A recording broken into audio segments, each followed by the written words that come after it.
नमस्कार दोस्तों, स्वागत है आपका क्रेजी क्रिप्टो मिंटू में। बात करेंगे कुछ पॉजिटिव चीज़ें चल रही हैं। नेगेटिव तो आज मैंने अच्छा खासा सुना दिया और बहुत लोगों ने देखा भी होगा, क्योंकि ये चीज़ें मुझे पसंद नहीं है। देखिए साहब, सीधी सी बात है। चलिए पहले काम की बात करते हैं, वो बात की बात है।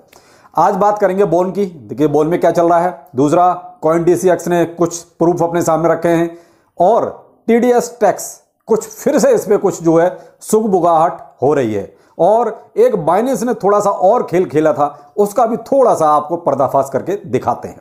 पहले लेते हैं बोन को। देखिए साहब, बोन में क्या जो काउंटडाउन चल रहा है वो कहीं ना कहीं वो कहते हैं जिज्ञासा बढ़ाता जा रहा है, और वो जिज्ञासा भी ऐसी बढ़ा रहा है कि पता नहीं क्या हो जाएगा।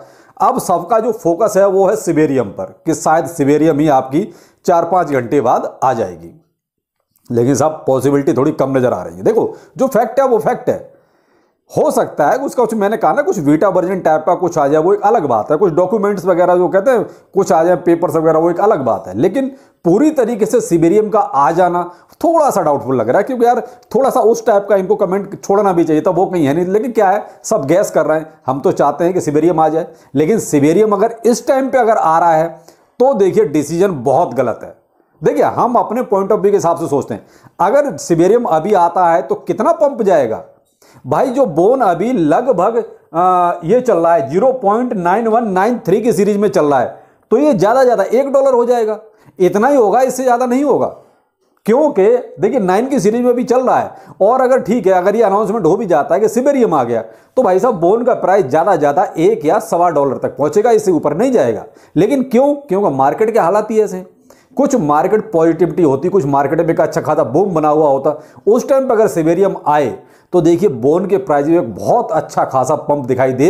अगर उस टाइम पे अगर आए तो ये मान लीजिए बोन $10 का भी पहुंच सकता है। लेकिन बोन अभी, अगर वो क्या कहते हैं, सॉरी, सिबेरियम अभी आ रहा है, तो देखिए आपका ज्यादा बोन का प्राइस जाएगा तो $1 या $1.25 तक जाएगा, इससे ऊपर नहीं जाएगा।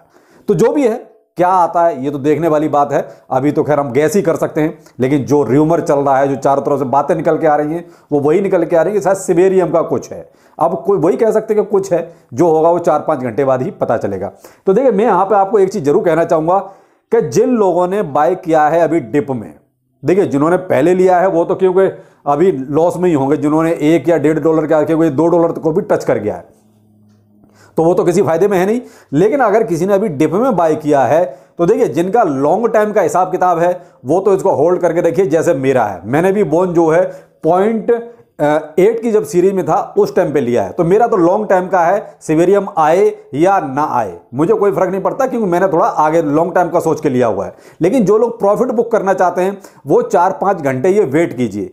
4-5 घंटे वेट क्या कीजिए, नजर रखिए। सीधी सी बात है, नजर रखिए। अगर आपको लगता है कि प्राइस ऊपर है, ठीक है। प्राइस जहां से आपको लगता है कि अब ये नीचे बस अपना प्रॉफिट निकाल लेना। देखिए सीधी, आपको बहुत क्लियर कट अपना प्रॉफिट जरूर बुक लिए। जब आपको लगेगा अब नीचे आ गया, उसके बाद फिर से बाय कर लें। जो जितना भी आप बाय करना चाहें, आपकी मर्जी है, डिपेंड आप पे करता है। लेकिन फिलहाल तो प्राइस ऊपर है। फिलहाल बाइंग का कोई भी यहां पर वो कहते हैं सिनेरियो नहीं बनता है, तो यहां बाइंग तो अब ना की जाए। जो लोग ये सोच रहे हो कि अभी बाइंग करें, तो बाइंग अभी बिल्कुल नहीं करनी बोन में, क्योंकि अगर करनी थी तो आपको जब नीचे था तब कर लेते। लेकिन अभी कोई नहीं, अब तो कोई मतलब नहीं। अब तो 4-5 घंटे वेट कीजिए, बोन का प्राइस आपको क्लियर कट हो जाएगा कि ऊपर जाएगा या नीचे जाएगा। सिवाय इनू के प्राइस में देखिए अभी कोई किसी तरह का कोई बहुत ज्यादा उतार चढ़ाव नहीं है, केवल 2% का अप है। तो सारा का सारा दारोमदार तो बोन का है, बोन का और सिबेरियम का। तो सिवाय इनू तो अभी थोड़ा साइड में है, लेकिन थोड़ा सा वो कहते हैं ना हलचल है सिवाय इनू के प्राइस में।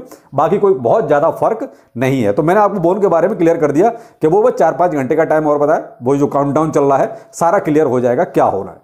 आते हैं TDS टैक्स। फिर दोबारा से देखिए एक चर्चा चलने लगी है थोड़ी सी कि भाई क्या TDS कम होगा।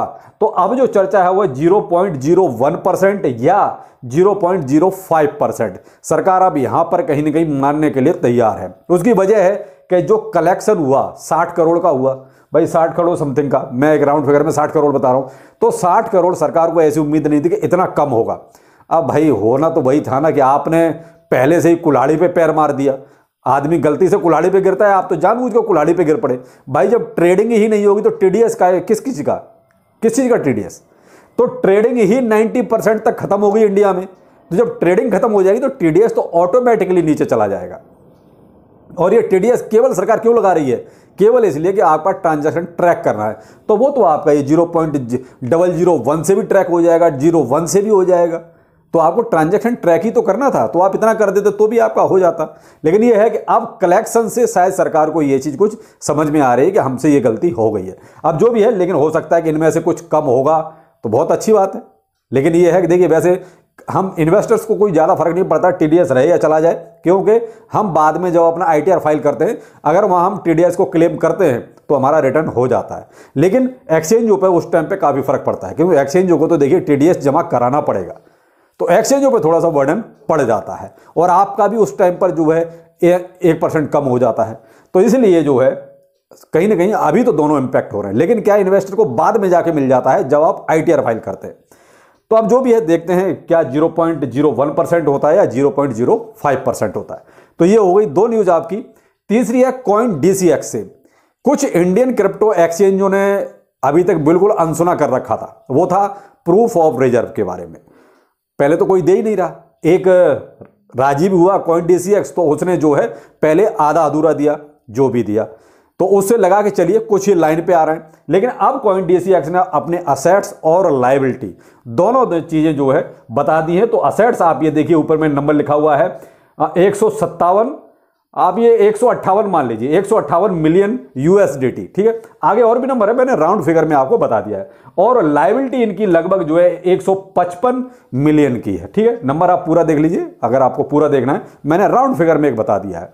तो ये इनके असेट्स एंड लायबिलिटी है। तो अगर देखा जाए तो लायबिलिटी इनकी कम है, और वो भी USDT के पेयर में। तो ये अच्छी बात है कि भाई देखिए, आपके कोई अपना जैसे टोकन, जैसे अपना बाइनेंस जो है अपना ही BNB ज़्यादा लेके बैठा हुआ, 82% उसका अपना BNB है, जो अपनी होल्डिंग है BNB की। तो उस तरीके से देखा जाए तो भाई इसमें USDT में है, तो कुल मिला के यहाँ तक थोड़ा सा ठीक लग रहा है कि भाई लायबिलिटी कम है, असेट्स ज़्यादा है। तो CoinDCX ने दे दिया है। अब WazirX हुआ या और जितने भी 10-12 एक्सचेंज हैं, वो देते हैं, नहीं देते हैं, या कब तक देते हैं अभी कुछ पता नहीं है। कोई भी अभी अपने पत्ते खोलने को तैयार नहीं है। लेकिन इन्होंने, आप इनकी उस पर साइट पे जाइए और ट्विटर हैंडल पे देख लीजिए, पूरा डिटेल में इनका एक तरह से पूरा खाका दिया हुआ है। अब आते हैं बाइनेंस पर कि बाइनेंस ने अब क्या कर दिया। बिल्कुल साहब, कुछ ना कुछ इनसाइडर चलता रहता है। मैजिक अभी रिसेंटली लॉन्च हुआ था, यानी कि लिस्ट हुआ था, किस पर? बाइनेंस पर। अब यहां पर सवाल उठ रहे हैं कि कुछ वेल्स को बाइनेंस ने जानबूझ के फायदा पहुंचाया।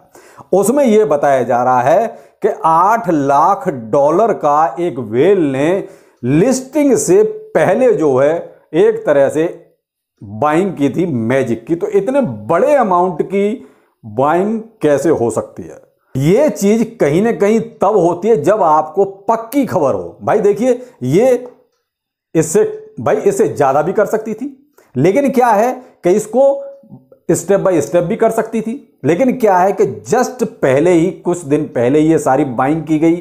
कहीं ना कहीं उसको जो इंसाइडर होते हैं ना, उन्होंने ये सूचना दी कि मैजिक जो है लिस्ट होने वाला है और ये अच्छा खासा पंप करेगा। तो एक वेल ने $8 लाख की मैजिक टोकन्स खरीदे। अब उसके बाद प्राइस लिस्ट होते ही जो है $0.84 तक चला गया था।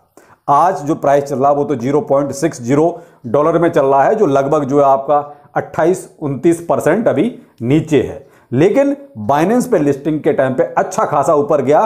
तो इस वेल ने बहुत अच्छा खासा एक प्रॉफिट यहां पर बनाया अपना। कहीं वो कहते हैं कि इनसाइडर ट्रेडिंग जो होती है, वो अंदर से खबरें निकालते हैं, केवल किसके लिए? अपने लोगों के लिए। वो सबके लिए नहीं होती, हमारे लिए, आपके लिए नहीं होती है। वो केवल इनसाइडरों के लिए होती हैं। वो केवल अपने खास लोगों के लिए होती हैं, जिनको ये सूचना पहुंचाई जाती है कि ये टोकन फलानी तारीख को लिस्ट होगा या इतने दिन बाद लिस्ट होगा।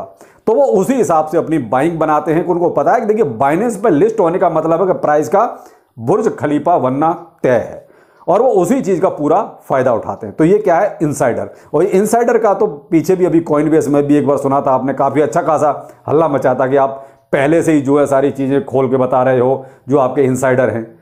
वहां पे इंडियंस का भी कुछ नाम आए थे कि वो इनसाइडर का काम कर रहे हैं। तो वो कहीं ना कहीं ये चीज बाइनेंस में भी चल रही है कि अपने खास लोगों को पहले सूचना दी जाती है कि भाई ये कॉइन आ रहा है, आप इसमें बाइंग बनाइए। तो वही मैजिक टोकन में हुआ, जहां एक वेल ने लगभग जो है $8 लाख की बाइंग करी। बाकी देखिए, एक अर्न विद रोहितास चैनल पर आज एक वीडियो डाला, कुछ भाई जो कहना था वो मैंने कह दिया है, लेकिन यहां पर ये चाहूंगा कि जो अच्छे और सच्चे लोग हैं वो लाइक सब्सक्राइब जरूर करें, क्योंकि मैं हेटर्स को जो है अब बिल्कुल पूरी तरीके से उनके खिलाफ ही हूं, मैं उनको अब सुधार के रहूंगा। लेकिन जो अच्छे और सच्चे लोग हैं वो बिल्कुल मोस्ट वेलकम, और आप लाइक सब्सक्राइब जरूर कीजिए। फिर मिलते हैं, नमस्कार।